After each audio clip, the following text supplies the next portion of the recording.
qui aura l'Afrique dominera le monde. C'est une vérité. Parce que qui aura l'Afrique sera maître des matières premières dans le monde. Soit qu'il développe ces matières, valorise ces matières premières pour son économie, ou soit qu'elle empêche que sa matière première parvienne au camp adverse. Ce qui signifie clairement, et même très clairement, que l'Afrique doit rester à jamais dans le sous-développement ou le quasi-développement afin d'assurer le développement de l'Occident en fournissant presque gratuitement toutes les matières premières dont l'Occident a absolument besoin pour son développement, son progrès, sa puissance, son bonheur. Le pompage de l'Afrique par l'Occident installe ici le sous-développement et crée là-bas le développement. L'État-nation africain actuel ne peut pas et ne pourra pas arrêter le pompage de l'Afrique par l'Occident. Ce pompage continu signifie que l'Occident n'a aucun intérêt à ce que l'Afrique se libère et se développe. L'Occident n'a aucun intérêt à le faire. Donc les aides et les coopérations, c'est des cadeaux empoisonnés, puisqu'en fait, c'est pour freiner l'Afrique en réalité.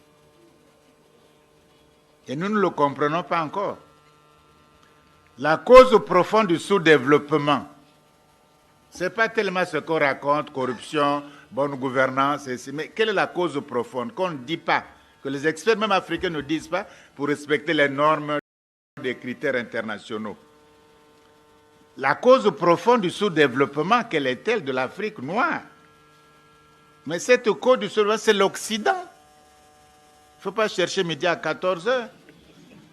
Depuis le XIIIe siècle, à travers la traite négrière atlantique, des millions de Noirs sont pas dans les conditions qu'on sait. À travers l'esclavage, c'est-à-dire traiter des êtres humains sans droits humains comme des animaux. La colonisation, et on payait même les impôts, on vous coupait les bras, si vous n'avez pas payé l'impôt, même mort.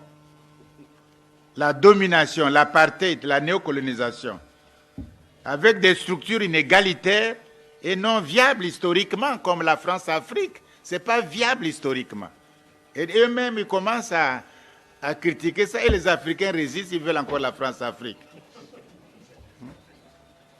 Cela fait au total près de 10 siècles nos rapports avec l'Occident. 10 siècles. On a passé par toutes les expériences, de l'esclavage aux aides et aux dettes injustes. Ça a suffi 10 siècles, non? On veut encore être abruti, sous-développé pendant 10 siècles encore? Alors, si l'Afrique possède, voilà la question, si l'Afrique possède la maîtrise de ses ressources minières, de ses forêts, de ses hydrocarbures, de ses eaux maritimes, de ses terres arables, alors l'Occident s'affaiblit inéluctablement. Donc, il faut, pour le salut de l'Occident et la domination des damnés de la terre, comme disait Frantz Fanon, il faut que l'Afrique noire soit toujours asservie, infantilisée, et on commence par le manque de respect des chefs d'État africains, infantiliser l'Afrique, la néocoloniser et du coup la sous-développer. On a intérêt à le faire par tous les moyens. Tous les instituts, toutes les écoles, tous les grands cerveaux européens travaillent sur cette question-là. Parce que si l'Afrique échappe, nous sommes... La question de l'Afrique n'est donc pas le sous-développement ou le développement. Il faut ouvrir les yeux, ce n'est pas notre question. La question de l'Afrique, on s'est trompé pendant des années dans nos cours de sciences po et tout, de sciences économiques. On s'est trompé. La question de l'Afrique n'est pas le sous-développement ou le développement. Nous n'avons pas à nous développer, ça se fait automatiquement. L'enfant qui naît ne se pose pas la question de respirer. S'il a de bons poumons, il respire automatiquement. La question de l'Afrique est très nettement, il faut le dire, la question du rapport de force dans le monde contemporain.